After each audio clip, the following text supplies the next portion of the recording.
حضرت عائشہ صدیقہ رضی اللہ تعالیٰ عنہ فرماتی ہیں ایک عورت تھی اور اسے نبی پاک صلی اللہ تعالیٰ علیہ وسلم نے وہ کلمہ پڑھ کے مسلمان ہوئی، مدینہ طیبہ آ گئی تو حضور نے مسجد نبوی شریف میں اس کے لیے مکان، ایک سادہ سا کمرہ ساتھ مسجد کے بنوا دیا، وہیں رہنے لگی۔ اکثر وہ سیدہ طیبہ کے پاس آتی تو حضرت عائشہ صدیقہ رضی اللہ تعالیٰ عنہ فرماتی ہیں وہ بڑی باتیں سناتی اور آخر میں کہتی وہ ہار والا دن بھی بڑا عجیب دن تھا اور میرے رب کی قدرتوں کا دن تھا، وہ بھی بڑا عجیب دن تھا۔ سیدہ عائشہ صدیقہ رضی اللہ تعالیٰ عنہ ایک دن فرمانے لگی کہ تو ہار والے دن کا بڑا ذکر کرتی ہے، وہ کیا دن تھا؟ تو خاتون کہنے لگی اماں جی وہ دن تھا جب میرے رب پر بھروسہ اور مضبوط ہو گیا، جس دن میرا اپنے رب پر توکل اور بڑھا، میرے ایمان میں یقین میں اور پختگی آئی۔ کہنے لگی میں ایک گھر کی کنیز تھی، نوکرانی تھی، اس گھر میں ایک بچی تھی جس کے پاس سونے چاندی ہیرے جواہرات کا ہار تھا۔ اس زمانے میں چمڑے کے اوپر لوگ ہیرے جواہرات لگاتے تھے، کئی دفعہ سرخ رنگ کے چمڑے پہ لگائے جاتے تھے، وہ بچی پہنتی تھی تو کہتی ہوں بچی کے اس نے اتار کے رکھا یا اس سے گرا وہ ہار تو چیل اسے اٹھا کے لے گئی گوشت سمجھ کے اور میرے سامنے اٹھا کے لے گئی۔ گھر والوں نے مجھ سے پوچھا، یہ بخاری میں موجود ہے، گھر والوں نے پوچھا مجھ سے کہ وہ ہار کہاں ہے تو میں نے کہا چیل اٹھا کے لے گئی۔ گھر میں کچھ چوری ہو جائے تو سب سے پہلا الزام کس پہ لگتا ہے؟ ملازمین پہ۔ کہتے انہوں نے مجھے بڑا مارا، بڑی تکلیف تھی، حتیٰ کہ میری شرمگاہ تک کی تلاشی، میری عزت اتنی خراب کی میں بتا نہیں سکتی۔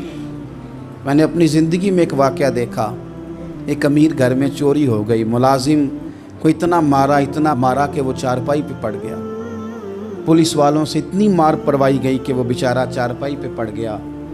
اور پھر وہ اتنا بیمار ہوا اور کچھ دنوں کے بعد پتہ چل گیا کہ چور تو اپنا بیٹا ہے ان کا، پھر اس کا انتقال ہو گیا۔ اب وہ سیٹھ صاحب اور گھر والے آ کے مرنے والے کے کان میں معافیاں مانگ رہے ہیں، کان میں۔ تو میں نے ان سے پھر کہا تھا کہ یہ تو اب چلا گیا ہے،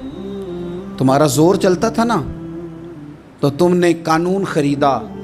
اور تم نے اسے جس نہ ہو سکا تم نے اسے مار پڑوائی،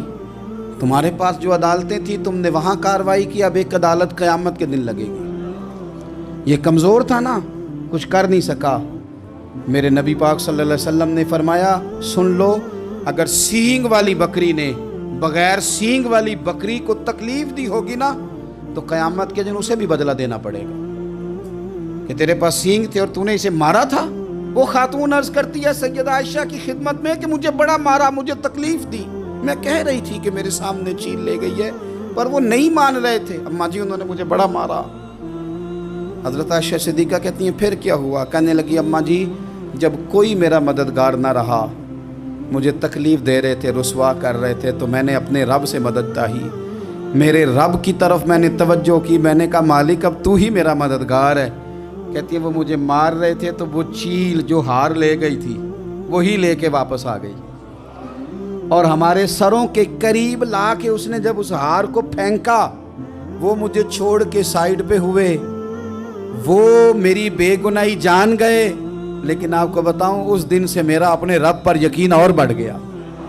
مجھے سمجھ آ گئی کہ جب انسان پورا ٹوٹ جاتا ہے اور جب کوئی چاروں جانب اس کا مددگار نہیں ہوتا